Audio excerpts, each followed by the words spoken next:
Hey, this is Charles. I just wanted to jump on here before episode 2 and say thank you for the fantastic response we got from episode 1. Everybody did a great job sharing and spreading the word, and the positive feedback was awesome. Going into this, Stefan Montgomery told me he had identified most of the witnesses from the original investigation, but felt like there had to be more people out there that knew Roxanne and what happened to her. We both agreed you don't know what you don't know, and that is the reason for this podcast. Well, it turns out there are a lot of people who remember Roxanne and what happened to her. It's astounding to see how much she is remembered and how loved she was. It seems her murder may have quickly faded from the headlines, but her memory is still very much alive, and we are just getting started. As with the first episode, I hope you will like and share and review and do everything you can to push this story forward into the public. If you say you didn't know Roxanne or you weren't even alive at the time, so you're just here for the story,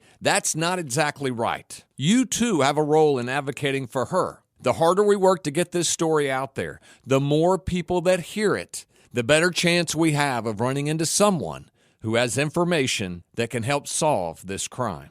And now, Episode 2. The following is a production of North Shore Media Group. Any individuals mentioned in this podcast are presumed innocent until proven guilty in a court of law. This case remains an active, ongoing investigation, and all discussions are based on publicly available information, investigative updates, and legal proceedings where applicable. The goal is to seek justice, provide awareness, and encourage the public to come forward with any relevant information. This podcast does not make any allegations of guilt against the individuals discussed and is intended for informational purposes only.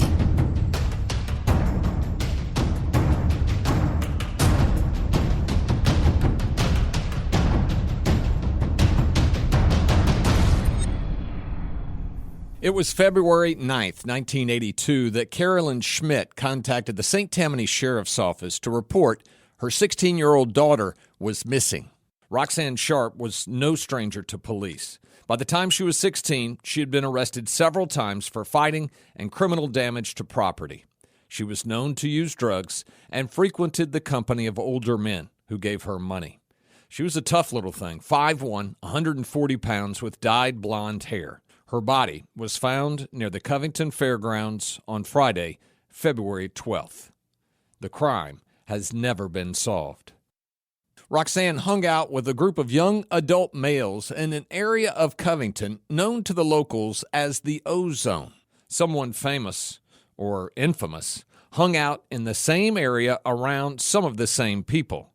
His name, Robert Lee Willie. My name is Mark Johnson. I'm the mayor of Covington, and I grew up in Covington, and I've always kind of had a penchant for history.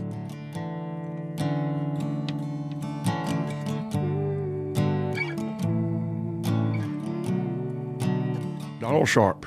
When were you born? February 7th, 1955, Covington, Louisiana. Where'd you grow up? Barker's Corner area, Covington. Where do you live now? I was at the same place where I was born and raised.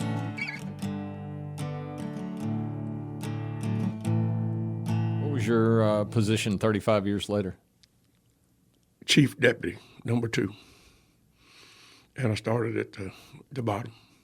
But I always say if you work hard and you do a good job, you'll be okay. I worked for 3 sheriffs. I guess that's pretty good in Louisiana when you work at the pleasure of the sheriff. Covington, Louisiana. The current mayor and resident historian, Mayor Mark, is how most people know him. And Donald Sharp, a retired deputy with the St. Tammany Sheriff's Office.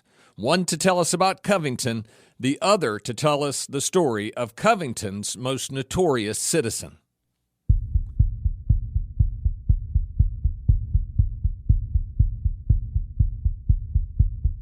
Do you remember the first time you met him? Robert Willie? Yeah. He's 13 years old. I wasn't even a deputy sheriff. He was at his aunt's house on Section Road where I was born and raised. And I had graduated from high school, and I actually just started driving a truck across country. And Willie always loved trucks, but when I was talking to my buddy Mike, which was his cousin, and he was telling me, I said, who is that guy, the blonde-headed, long-haired kid, that's skinny? He said, that's their cousin, Robert Willie. He said, man, he's a bad dude. I said, really? He said, yeah, he's a bad dude.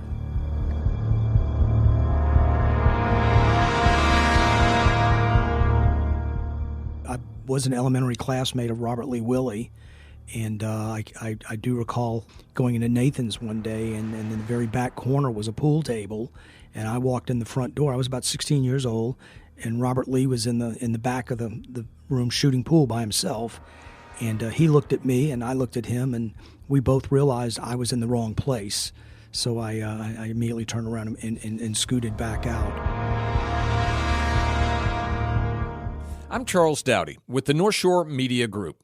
In the first episode of Who Killed Roxanne Sharp, I explained how I came to be working on this podcast and what I hoped it could achieve. I also said that I knew how this story would start, I knew some of what would be in the middle, and I had no idea how it would end. I introduced you to Roxanne's unsolved murder and the Louisiana State Police investigator, Stefan Montgomery, who is doing everything in his power to close her case. And I began to tell you about two ruthless killers who took the spotlight away from Roxanne's investigation even after her gruesome death. This episode is about one of them. You may have already heard of Robert Lee Willie. You might have even seen Sean Penn play him in the award-winning movie Dead Man Walking. If you know Willie's story, then you already know how it ends. Here's State Police Investigator Stefan Montgomery, followed by retired Deputy Donald Sharp. When Robert Willie was convicted, he was sent to Angola Prison, which is just outside of St. Francisville. It's nicknamed the Farm for a reason, because it is a working farm. And as you pull up to the guard shack, to the right, there's a little white building, and that is the prison museum. In the back corner of the museum, there hangs the picture of Robert Willie, his booking photo, and next to Sean Penn. And Sean Penn couldn't have looked any more like him if he had tried. They also have the copy of the script to Dead Man Walking, and I think Sean Penn's denim prison jumpsuit that he used for the filming of the movie. But ironically, all that sits next to the electric chair where Robert Willie died. I said, well, I got to go. And he said, you coming to my execution? I said, no, I'm not. Why not? I said, I've seen enough dead people in my life. I said, this will be where you and I just part ways. How about that? That's good. And when he turned around and walked off, he was real somber, and just he didn't have that pep, that little Willie pep that I called it, walk. He just kind of drug his feet and walked on off. And that was it. But what you didn't learn in Dead Man Walking was how Willie's story collided with Roxanne's.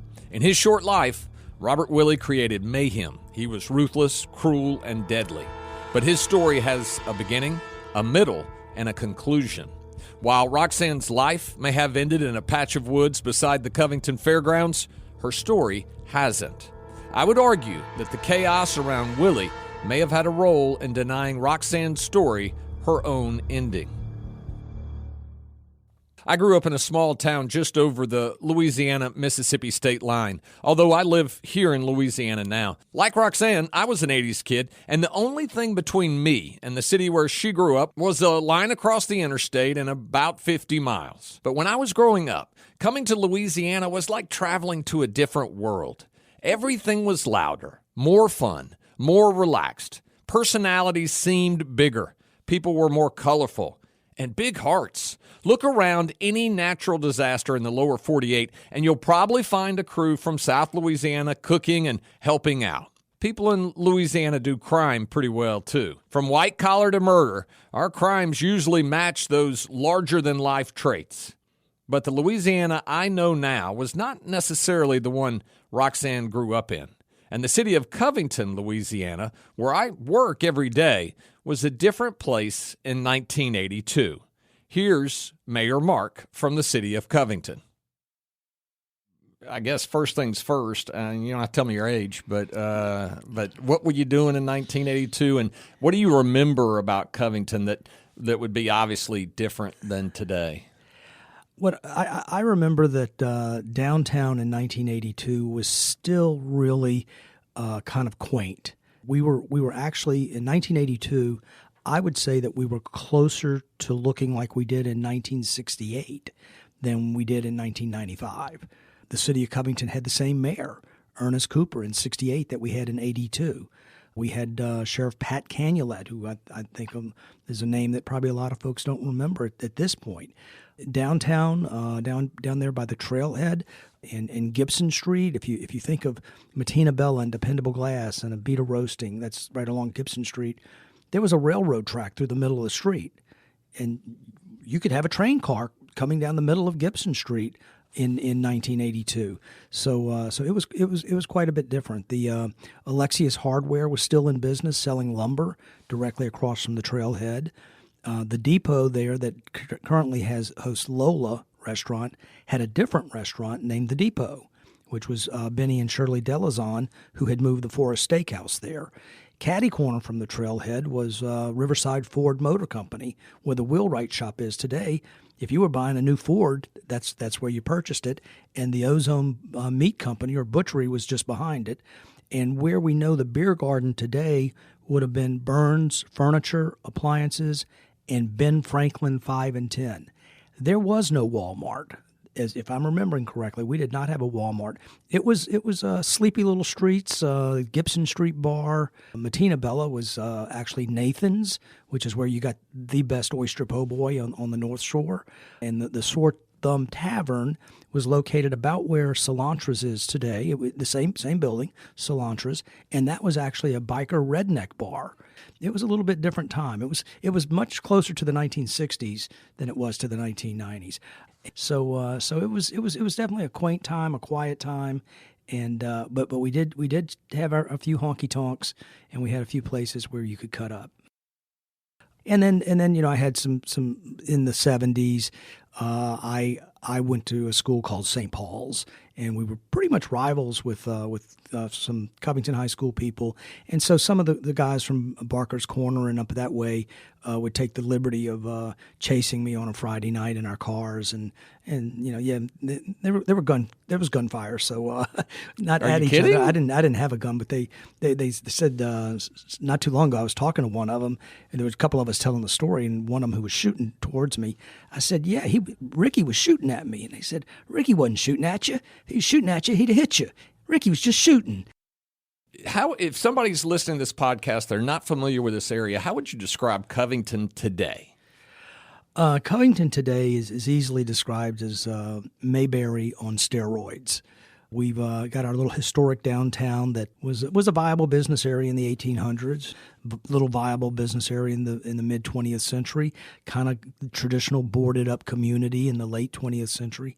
And then based on some decisions that some city fathers made going back 20, 25 years ago, it just turned into an overnight success. So we've got construction going on downtown. We've just incredible restaurants, incredible cultural and arts event scene. So it's a happening place. It's a happening. Go down there on a Thursday, Friday, Saturday night, and you'll have trouble finding a parking space.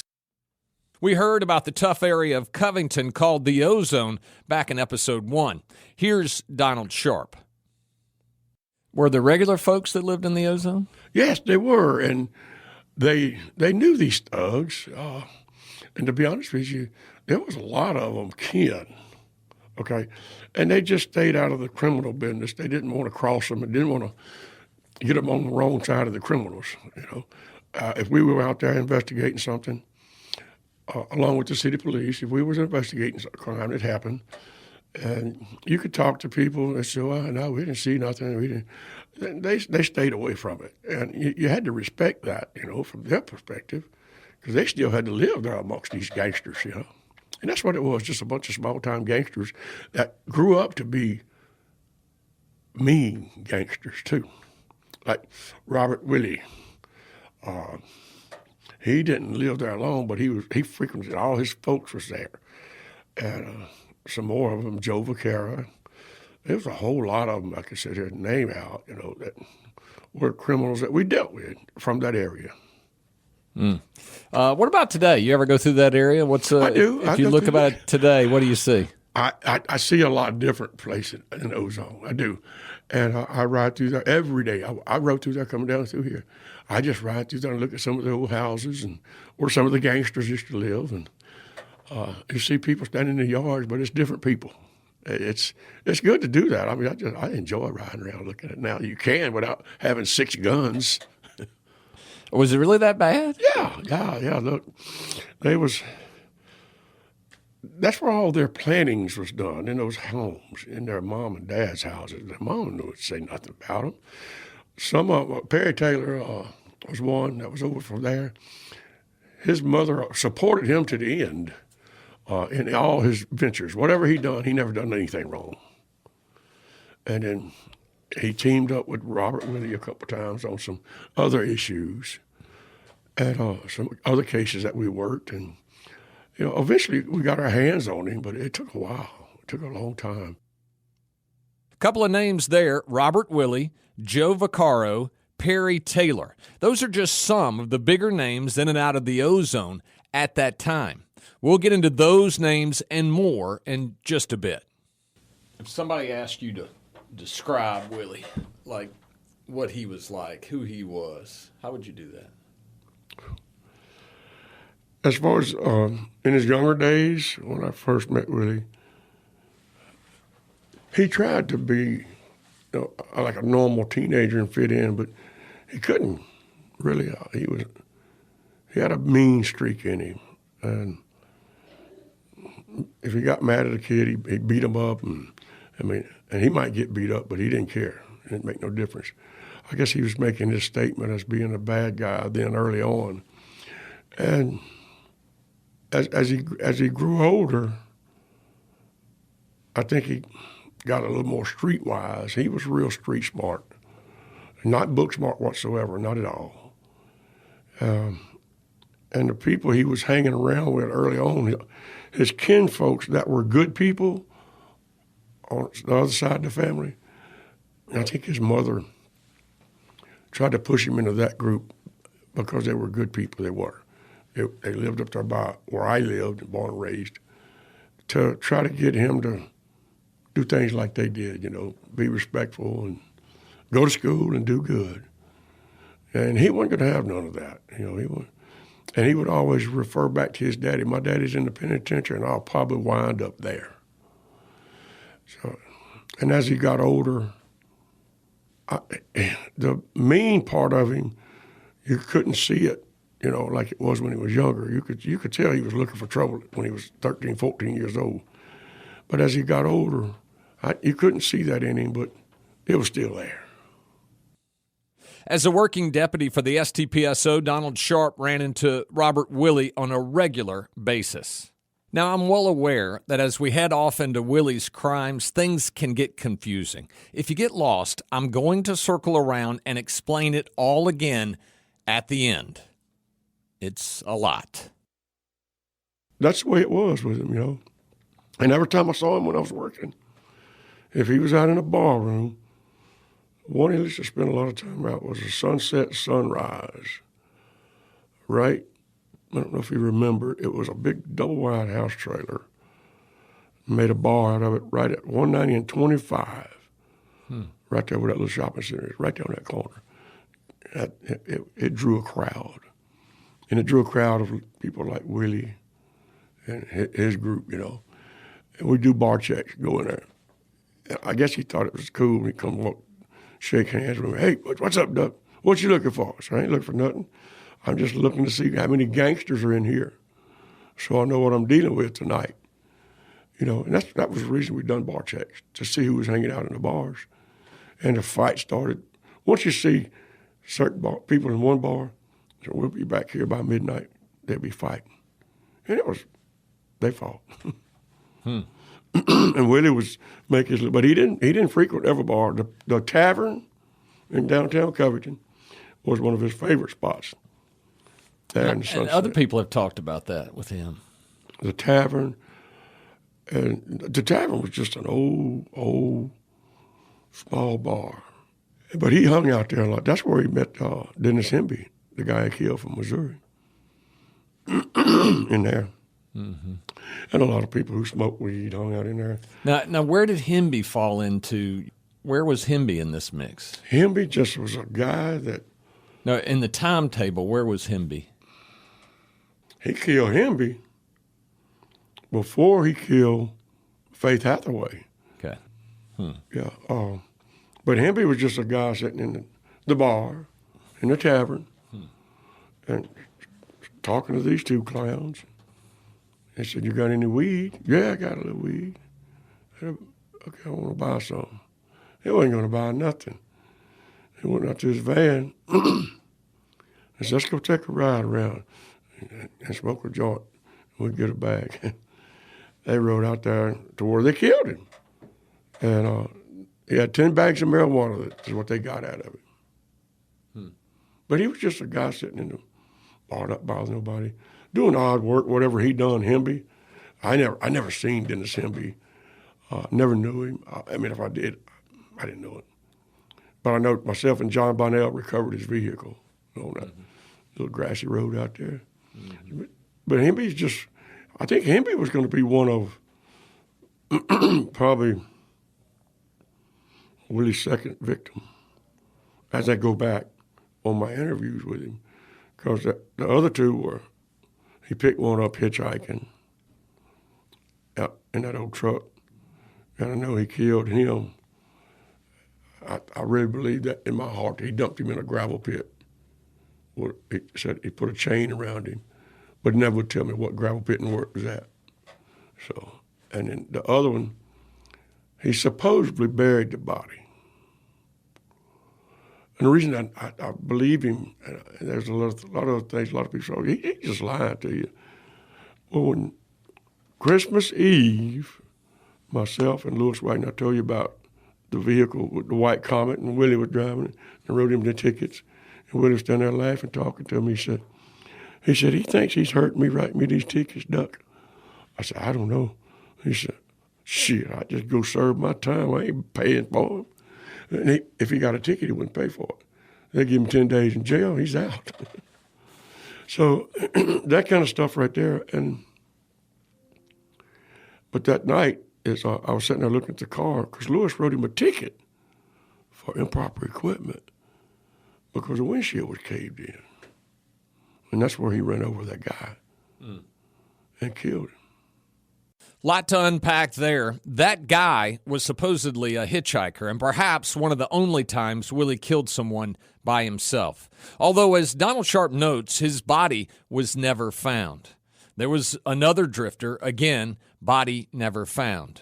The deputy writing the tickets in that bit, that was Deputy Louis Wagner, murdered June 3rd, 1978, after leaving the sheriff's office in downtown Covington. Dennis Hemby, who thought he was selling those two guys he met at the tavern some pot, he was murdered on May 23rd, 1978, just before the death of Deputy Wagner. Both of those local crimes remained unsolved until August of 1982, when Robert Willie confessed to killing Hemby with Perry Taylor, his cousin. By that time, Willie was in custody for other crimes we'll hear about in a moment, and he may or may not have given up the Hemby case to Donald Sharp in exchange for an oyster po' boy.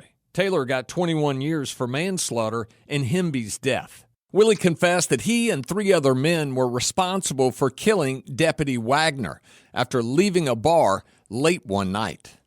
A few years after Wagner's death, Donald Sharp was present when Willie, who had been in and out of trouble for minor crimes since then, walked out of the local jail a free man for the last time. Remember, the drifter, the hitchhiker, the pot smoker, none of these crimes were in the public sphere yet, and the deputy sheriff's death remained an unsolved crime. But Robert Willie and Joe Vaccaro were about to go on a rampage that no one would miss. He gets out of jail for the last time. What do we know about what happened next? After he got out of jail, within I would say a 2-week period or less. They were at the Lake Theater Disco in Mandeville on the lakefront, and doing drugs, whatever they do, whatever people like him does, drinking a little bit. And if they had any money, I don't know where they would have got it from, unless they'd steal it. And that's where they met Beth Hathaway. And she got in a truck with them. That was her last ride. They left and rode up through Folsom to Freaky's Cave. And at some point, she got nervous once they got up in the woods of Freaky's Cave and told she wanted to take them back. She said, no, we'll stay up here a while. Anyway, once they murdered her, they was back on the juice again. On the night of May 28th, 1980, Faith Hathaway had been celebrating. It was her last night out before she was to report to the Army the next day. She never made it home. But at the time, no one knew where she was. It's what happened 3 days later that would unravel the mystery, and it would be the beginning of the end for Robert Willie. Do you think they thought they were going to kill her when they went up there? Yes. I really believe that they knew they was going to kill her. Because they walked her out in the woods, and they couldn't have packed her and drugged her that far. But anyway, where they wound up at is where she was killed at, on a big high mound, And once they left there, they being, it was Willie and Vaquera. Once they left there, that's when they were in Madisonville. And what they were doing in Madisonville, I don't have a clue. They said they was just riding around, and they saw that car parked on the riverfront. They pulled up on the side of it, got their guns out, and that was it. They kidnapped them two, Debbie Cuevas and Mark Brewster. And once they went to Alabama, tied him up in the median to a tree, they stabbed him in the back of his neck and shot him. They thought they killed him. They went back, got in the car, got Debbie out of the truck, put her in the back seat, and away they come back to Louisiana. On the way back to Louisiana, Willie's cousin's house, Tommy Holden. They went there. That was a safe place for them to go. That was kind of back in the middle of nowhere, and the only people that hung out there was druggies and people like Willie. And they stayed there for at least a day. And then they rode up to Fricky's Cave. It took Debbie to Fricky's Cave. And she remembered in her statement, they passed a deputy sheriff's car going into Folsom off of Highway 40. And she said that she remembered they were saying, oh, hell, I hope that ain't Donald Sharp. He'll get us. I don't know if it was me or not. That was late at night. They went on to Fricky's Cave, and I don't know why really they went up there. I think they went up there to kill her, and I said, Willie changed his mind. So they turned around and went back to Tommy Holden's. The next evening, is when Tommy Holden and Joe Vaquera said, Willie, we got to kill her. No, you ain't. You touch her and I'll kill y'all both. I'm gonna drop her off. They took her and dropped her off. And then they was on the run, And that's when his mother gave him a ride to the state line. Probably gave him a little money, and they were gone. Debbie Cuevas was raped repeatedly throughout that ordeal. She was not killed, and leaving her alive eventually sealed their fate. Willie and Vaccaro were caught in Hope, Arkansas, after a rookie cop didn't like the look of them at a local bus stop. Willie would never see the free world again, but his impact on Roxanne's investigation was just getting going. Willie confessed to federal charges in the Cuevas case, earning 3 life sentences in a federal pen. His line of reasoning was that he would serve federal time instead of facing the state death sentence he was sure to get in the Faith Hathaway murder. Shortly thereafter, while the federal prisoner was back on the North Shore for state trials, Willie came clean to Donald Sharp about Hemby and Wagner, confessing to each crime. Well, I didn't understand all the ins and outs, but when Willie left, and once I was done with the Hemby case, the Wagner case, and everything was done. I wasn't completely done because I still had the other 2 homicides that he never told me where the bodies was. But it was getting time for him to go back to the federal system. Well, we took him back, myself and my partner took him back to Marion, Illinois. Dropped him off, came back. I don't know how much time elapsed on this, but it was a while. And one day the sheriff called and said, look, I need you to go pick up Robert Willie. This is maybe a year later or something or less. I said, what for this time? He said, go pick him up because he'd been pardoned by the President of the United States. Okay. Well, I left immediately and took off to Marion, Illinois. And he asked me, he said, what's this all about, Duck? I said, I got some paperwork you can read on the ride. He said, you know I can't read. I said, looks like you've been pardoned by the President of the United States. And his exact words was, they're going to kill my ass now. Faith Hathaway's stepfather and mother were not satisfied with Willie's consecutive life sentences in federal custody. They wanted to get Willie back to Angola. They worked the political system until they got just that, when President Ronald Reagan pardoned Willie for his federal crimes. That meant the state of Louisiana could come calling with Willie's death sentence.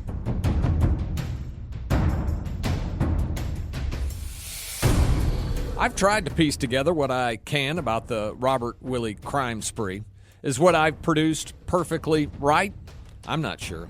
Donald Sharp was as close to Robert Willie as anyone. Sharp even traveled to Texarkana when Willie and Vaccaro were caught on the run after setting Cuevas free. Deputy Sharp elicited the confession from Willie when he would not speak with the feds. Donald Sharp met with me numerous times. He answered every question I asked and never looked at one note as he recounted events that transpired 40 years before. What happened in the Hathaway and Cuevas cases was pretty well documented through the court system. Remember when and where this was happening. In a group of small, quiet, neighboring towns, you had the murder of one young woman, the kidnapping, rape, and attempted murder of another man and woman, the murder of an outsider who may have been selling pot, the murder of a deputy sheriff, and perhaps a couple of more killings thrown in where the bodies were never found.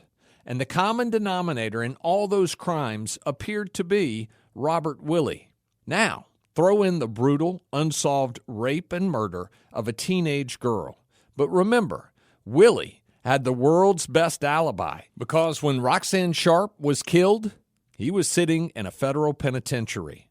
This all happened between 1978 and 1982. Think about the impact on local citizens during that time, on local law enforcement. Think about the public's fear and law enforcement's inability to make all of this make sense. Think about the local trials, the federal trials, and the continuous news coverage. I asked Donald Sharp if it was possible that the commotion around Willie's crimes and trials monopolized everyone's attention and effectively marginalized Roxanne's case. Yes, indeed, it did. As we said, to talk about it, now you look at it from that standpoint, the question you asked, it took over everything in St. Tammany Parish, Washington Parish, and the whole city of Mandeville, because those things didn't happen in the city of Mandeville. It was just a peaceful, quiet little community, and it turned it up on its end. And then St. Tammany and Washington Parish, the trials were held in Washington Parish on the same day, same week. And that was all that you heard about. And really, you didn't even know if there was any more crimes going on at the time because of this whole case just sucked the air out of everything. Somewhere among all the chaos created by Robert Willie and different members of the Ozone Gang was a dead girl named Roxanne Sharp. But even so, her quiet death would have to be tied to the bloodshed the area had already witnessed. Roxanne lived among a tough crowd. Surely she died at the hands of one or some of them. Or somehow her murder has to be related, right? Surely As these other crimes were solved and the perpetrators were prosecuted, someone would turn. Someone would talk.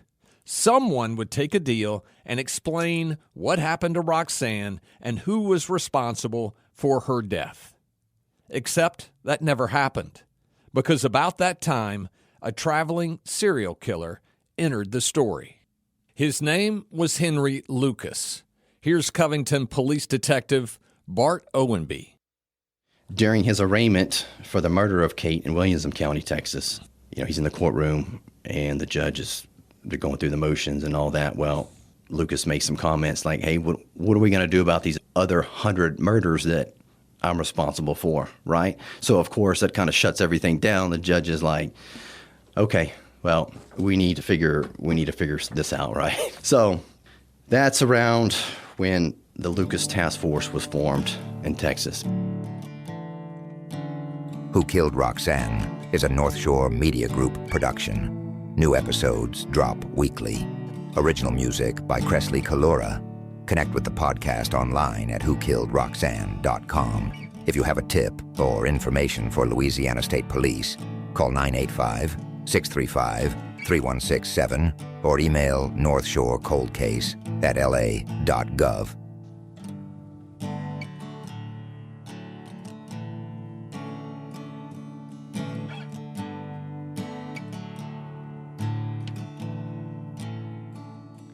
Every good thing I do gives me something to lose. Every year that goes by, I lose what catches your eye. What if I'm not who I say I am? What if it doesn't work out? What if I started the drought? What if I'm out of the things that make you want me? What if I'm not who I say I am? And I'm scared to admit that maybe this is as good as it gets. What if this is as good as it gets? And I'm feeling like you don't see me. Maybe you don't need me. Am I talking just to talk? What if I'm not who I say I am? 'Cause I'm scared